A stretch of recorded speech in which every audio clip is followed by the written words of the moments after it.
it's Micheline with Fit and Happy for Yourself, and on Monday I talked about my 24-hour fast and that I've been doing intermittent fasting for a few months now. Intermittent fasting is basically a feast fast method, and basically we all been fasting. We all fast.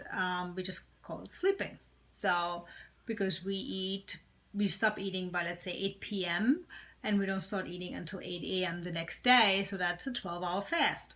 So intermittent fasting takes this a little bit further, where we actually skip a meal. So it has a whole, I did a video on the whole thing, the benefits of intermittent fasting.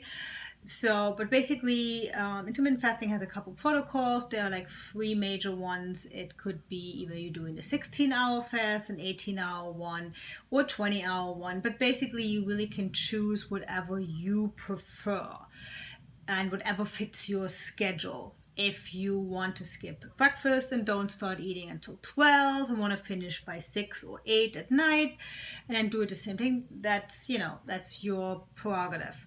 If you want to skip dinner instead and have and eat from, let's say, 8 a.m. till 12 or 4 p.m. and then skip dinner and fast until the next morning, that's all up to you, the way you find it fits your schedule best. Basically, all you really do with intermittent fasting is you fasting for either 16 hours and then eat for 8. You fast for 20 hours and only eat in those 4 hours.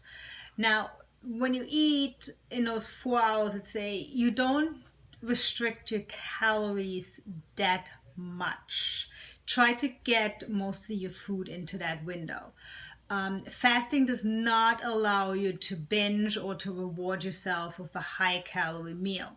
No, basically what you're supposed to do at the end of a fast is just have your regular meal that you were going to have at that time anyway.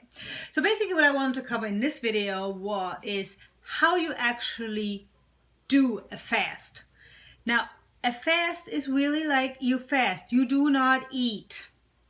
You can drink water. You can have coffee. Black, nothing else with it. You can have tea, nothing else with it. Green tea is best. You can have lots of water. You have nothing else. Anything that is basically food, anything that you will introduce into your body that will, let's say, elicit a metabolic response or some kind of insulin response, is a no-go. So basically only water, nothing else. Water is very important. Do stay hydrated during the time that you fast. Also, it will help with you not feeling too hungry or with your cravings. So keep yourself well hydrated. What I also felt is very good to do during a fast is make sure you get your electrolytes in. Your potassium, your magnesium, and your sodium. So you can have water with some salt if you want to increase your sodium, because your sodium then, kind of like retains the water and will make you feel full a little longer. Magnesium, if you wanted, magnesium powders out there. There are electrolytes powder out there. Just make sure that they do not have any sugar in it and it's really just pure electrolytes. Yes, Gatorade and sports drinks usually have a lot of electrolytes in it, but I wouldn't suggest them doing a fast because they do have a ton of sugar. Even the 0-calorie ones usually have some kind of artificial sugar or some maltodextrin in it. That all will spike your insulin. So, and therefore it is a no-go during a fast. So don't. Even Diet Coke, nothing. Even if it is a zero Coke. Nothing like that, because it has sugar in it. You don't want sugar to begin with. Basically, you want really just plain water if possible.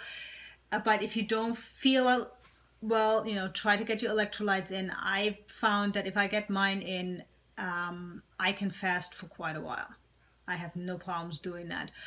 A 24-hour fast is only usually advisable at the very most twice a week.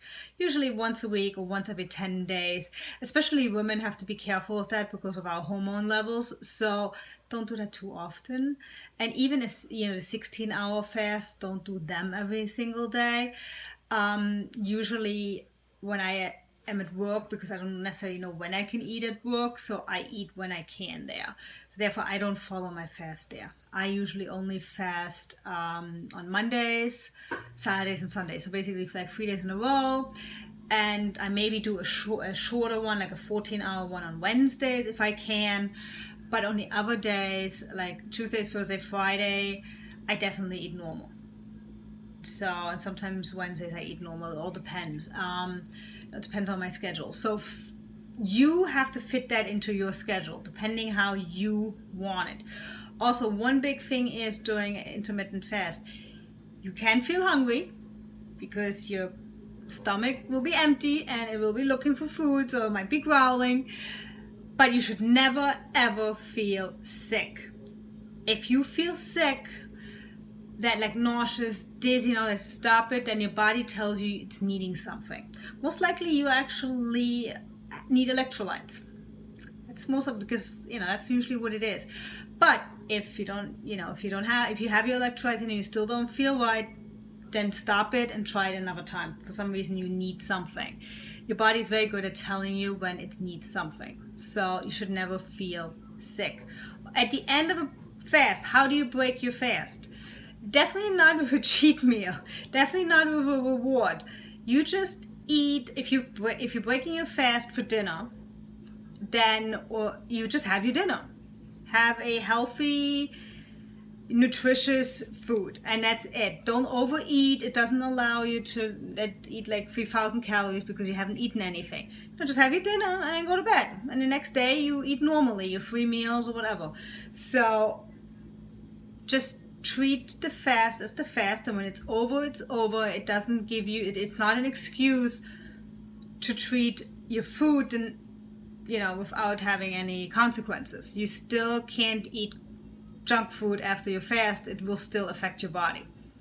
So good luck and give it a try.